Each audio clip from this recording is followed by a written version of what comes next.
Hello everyone, and welcome to this pre-conference session of AAC in the Cloud. Today we have with us Stephanie Fuller and Saoirse Tilton, who will be presenting a program on Unconventional AAC.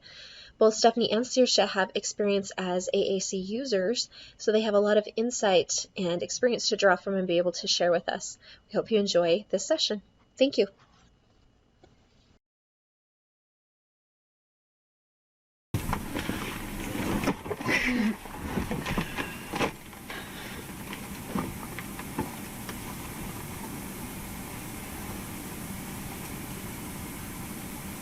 Hello.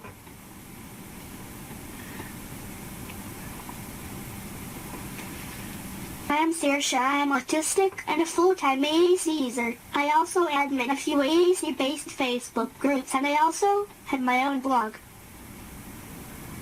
When it comes to AAC, I primarily use Prologue Portugal currently, but I'm in the process of transitioning to Cough Drop. In addition to my high-tech AAC, I use a variety of other methods such as picture cards, letterboards, a few hand signs, and several of the methods we will discuss here. I'm Steph. I'm a multiply disabled part-time AAC user. I'm autistic and my speech varies with overload, and have chronic migraines that also affect my speech, so my meet-space communication is pretty wildly unpredictable. I primarily use typing-based AAC, but having multiple AAC options is hugely important to me.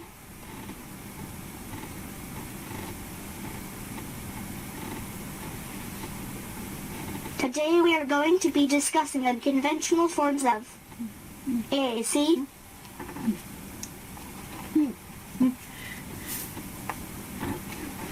So what is this topic? And why does it matter? When it comes to communication, people devalue and even ignore almost any method that isn't easily translated to spoken language.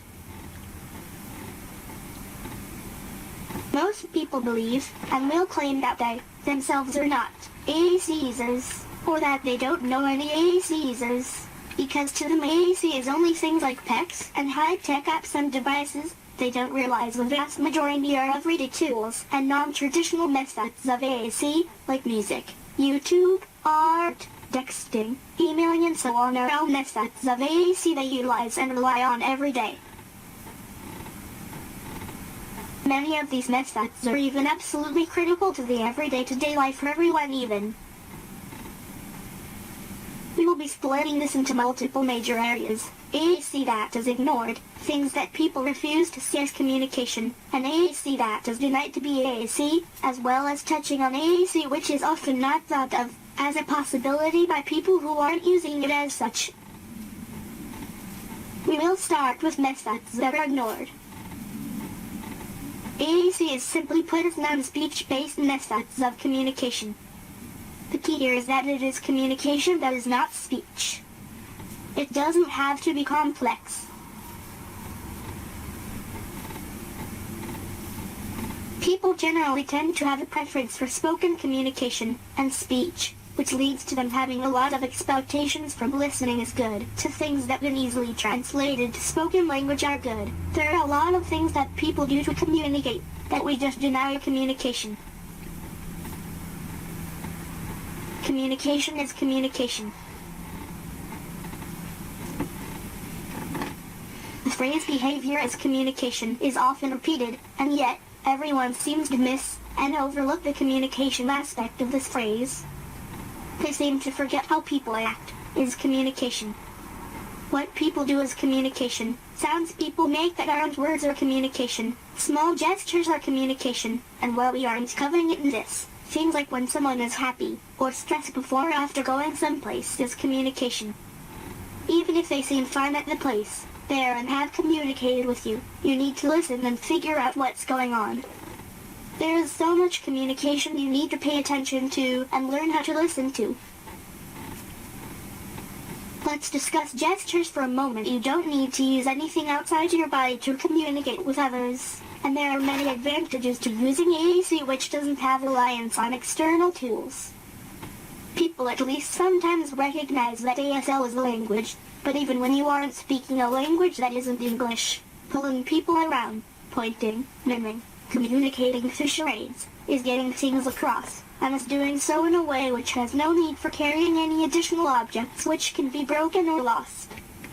When someone is using gestures, they are using AAC. This is true whether it is someone who has never used a high-tech app, or someone who uses this because it is faster than typing, or someone who is using it because they don't want to deal with logistics of other AAC.Y.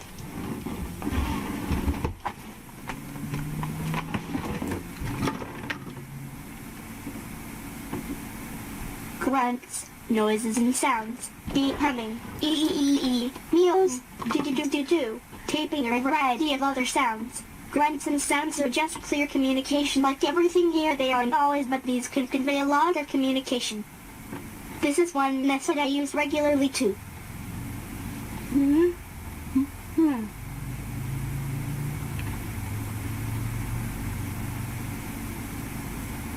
Stimming is another method of communication often overlooked. Stimming is so important, and there are many reasons that we stim, yet the communication aspects of stimming are frequently overlooked and often totally ignored. Many people talk about stimming as things to remove. They don't see or realize how important it is, or seem to realize that as well as being helpful and important for helping us process information, stimming is also important in helping us learn, pay attention in one of the ways we can interact and communicate.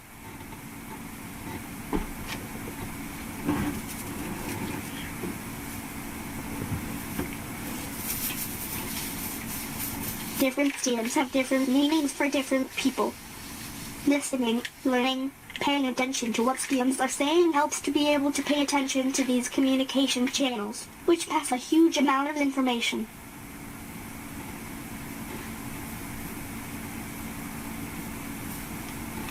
For one example, for me, jumping and hand flapping is one way I express that I am happy or excited. However, handicapping and even flapping and jumping doesn't always mean excited or happy. Very small, fast-paced circular hand flaps close to me often means I'm stressed and anxious, and may have intermittent finger flapping/twiddling. Similarly, some of my loud vocal stems express happiness, though more often these are linked to anxiety if they aren't being used to process. Though linking to both processing and anxiety isn't uncommon. A lot of the speed and size of my stems clearly depict and communicate my emotions and things going on.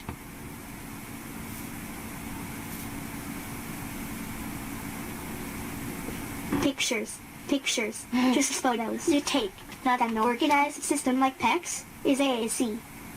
Showing people pictures you took on your phone or tablet. Showing people pictures that are important to you, this is AAC. There might be more than one meaning in each picture, but there are ideas communicated. This was actually the first method of AAC Steph ever saw as a child. A book of important photos carried around and used as AAC. I myself as a child clinged to all the photos we had, while they were never organized into a photo book. Save my baby photos, I would spend hours going through the photo bin and arranging the photos of things I wanted or needed most. Sometimes I'd bring a photo to people and be told yes, it's the cat, when I would often be trying to ask where's the cat, or I want the cat or I want a new cat. I also did similar-ish with picture books, which I was very hard to transition off of. Photos have always been extremely important to me. To this day I still use them regularly for communication.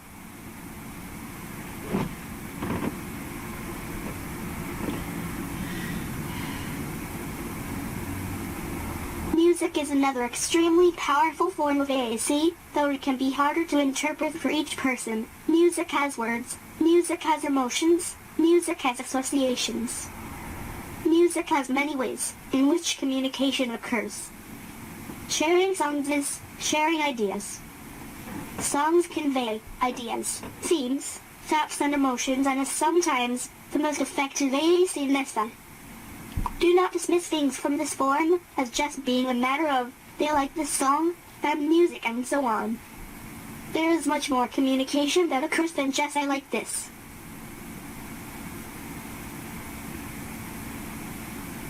Early on, before I had full, properly comprehensive AAC access, I would play specific songs for bands, but mostly songs on repeat that either communicated a thought or a general theme, had words of things that I either experienced, or was processing, that I couldn't express myself. I know it is much harder for my communication partner to pick up on this and translate on what it was I want or need to get out, but this is still something I did a lot and often still do.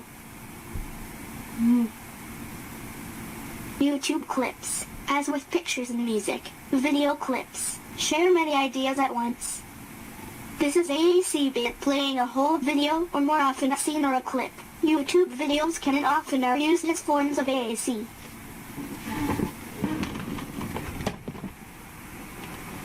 Toys and objects can also be AAC people overlook. These can be used similar to text or through player in a variety of ways for communication, and this varies a lot not only between people, but also between instances of communication situation.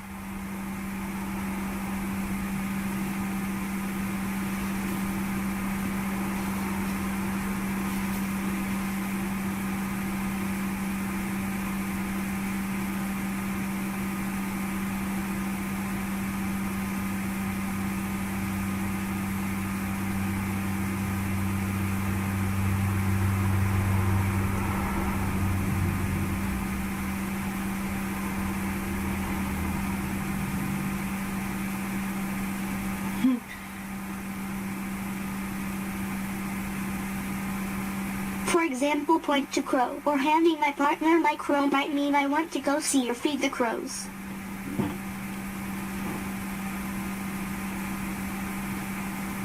T-shirts and clothiers, whether they have straight up AAC pics on them, or GM with sayings you agree with or images or letters, these can also be a method of AAC as pointed out by my friend. This has even been discussed on Twitter, link posted in our handout. I personally have looked at both owl jelly board socks and shirts as things I plan to get in the future as wearable letterboards, which is a more direct AAC. Medical alert bracelets are one more example of an everyday AAC tool that has been mainstreamed and normalized, to the point that it is even something first responders are trained to look for. A great many people have them, and there are thousands of options for them. Though they provide critical communication, often in emergency situations, they are never really thought of or even considered AAC.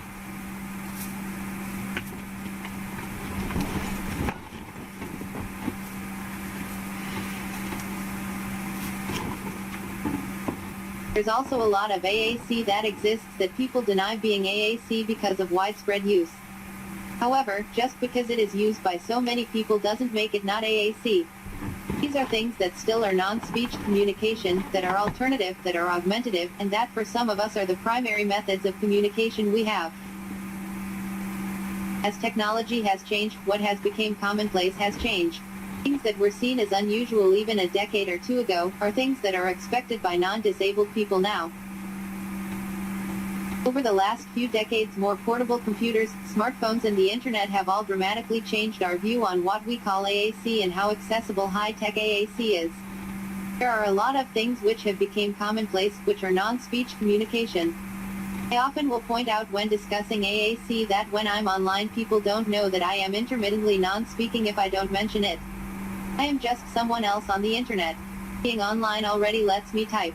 It's a world where everyone else is communicating in a way more natural for me, rather than me trying to navigate in a world where I am struggling with speech I sometimes have and sometimes don't.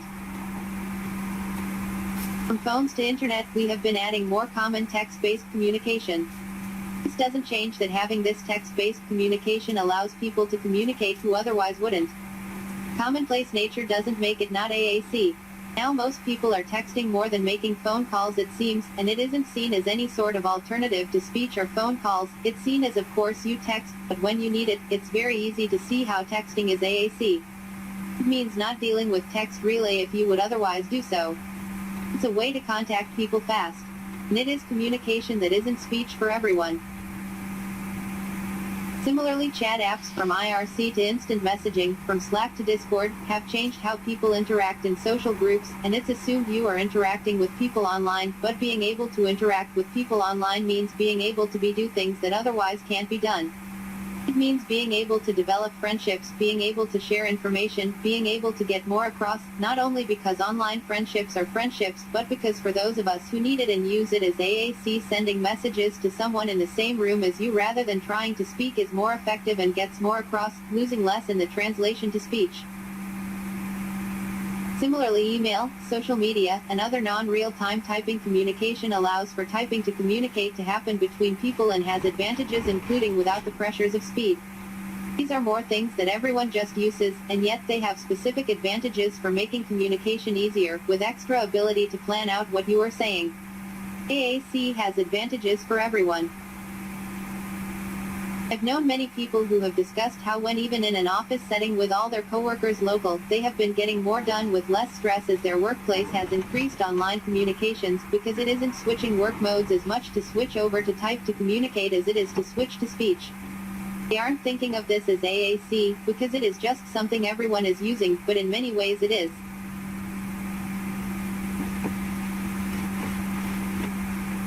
I know many part-time AAC users, and am one myself, who discovered the entire concept of AAC via IRC and IM, realizing that typing to people sitting next to them was easier, would take fewer spoons, and would allow to communicate better.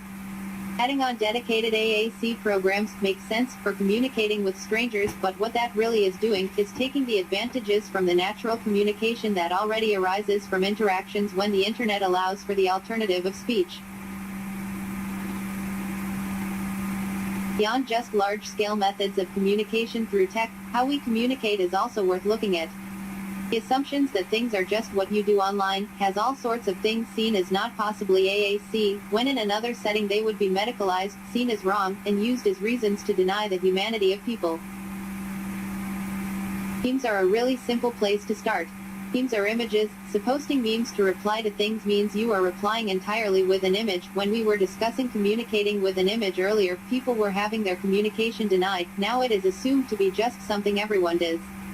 Beyond that, memes show up in patterns where they keep repeating the same pattern, with small parts changed. There is a lot of scripting in memes. They are very echolalic to use.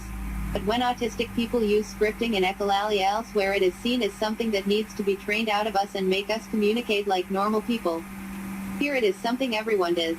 Here it is AAC, for everyone, because they are quick, efficient, effective communication, and they also even the playing field when someone who otherwise is using these to communicate because they can't use words in that moment, they have to use an image. There are many ways images have this property online. Emoji are commonplace. If emoji are effective communication for you, then they can be used as AAC. Virtual stickers are available not only on social media, but on tablets for more widespread use. GIFs are similarly available not only on social media, but built into mobile keyboards. People communicate with images regularly, developing patterns for the regular images they use. As well as memes, GIFs, and other repetitive images, one-time images are used as AAC. Both Snapchat and Instagram are used as AAC by communicating about anything from what is going on to interests via images. Image-based social media usage is also common elsewhere, but it is worth thinking about what it says about images as communication when we have social media platforms entirely built around images. Image-based communication is expected, not medicalized, and AAC for everyone for whom it is effective communication. Image-based AAC is online, all over the place, being used by people who have never heard of AAC. Because so much of our communication is online, we often use a lot of quickly referencing things, which has its advantages and disadvantages. What isn't often thought about though, is how this linking is AAC. When you have the list of references of things you know you need to refer people to, and just or here you go again, and throw a link at them, it's explaining things, getting ideas across by referring to others, but it's also explaining things in manners that aren't finding your own words, or by using speech. This is very much a method of communication.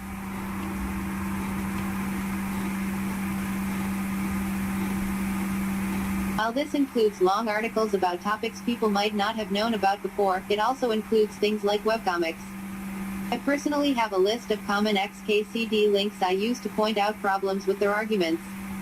Being a webcomic doesn't mean it's not the most effective manner of communication I have in those moments, and it's very effective AAC for me to have in my toolbox.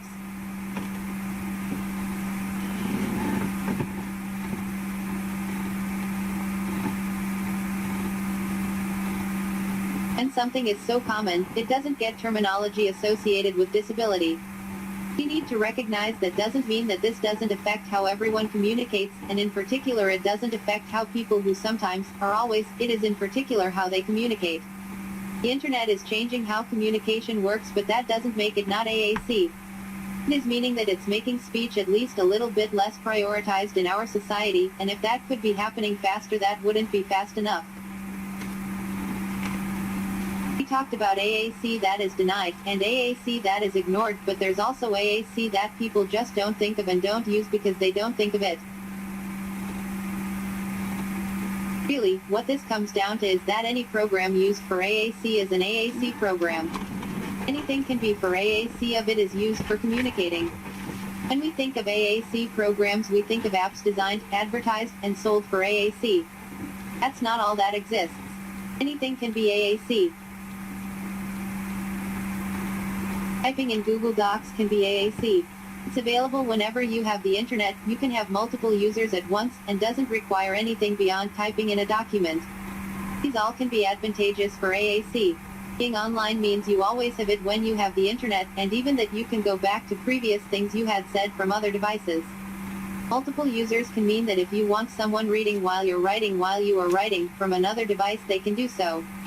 Simply having a document means not much of the screen is taken up by anything but typing space, which can be great for longer messages. And, if you don't use dedicated AAC regularly, or just got a new device, it's often there if you suddenly need it.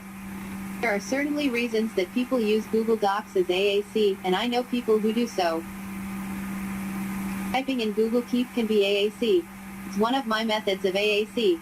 It has many of the advantages of Google Docs, and you can have a widget on your home screen of your mobile device. This widget can be faster to access for some people. Sticky note-like concept can also be easier for some who writing up multiple messages, for others are saving them any length of time. Same advantages that are why different note-taking apps used for note-taking can make them effective AAC. Similarly, handwriting tools can be AAC. Sometimes handwriting is easier than typing. Sometimes handwriting can communicate things typing can't communicate, because how things are written can communicate ideas beyond the words themselves. My tablet has an S Pen, and I can write on the screen of the tablet and show it to others, letting them read it. That's another form of AAC for me.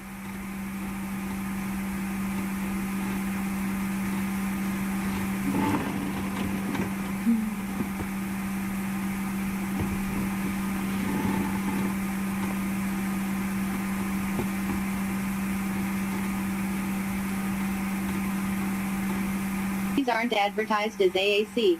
They're not assumed to be AAC. They're still AAC. Similarly, low-tech methods of AAC that aren't letterboards or AAC. Writing on paper, carrying a notebook, and jotting notes to whoever is next to you. These are sometimes just overlooked while trying to find the best app. Sometimes what to look for is simple.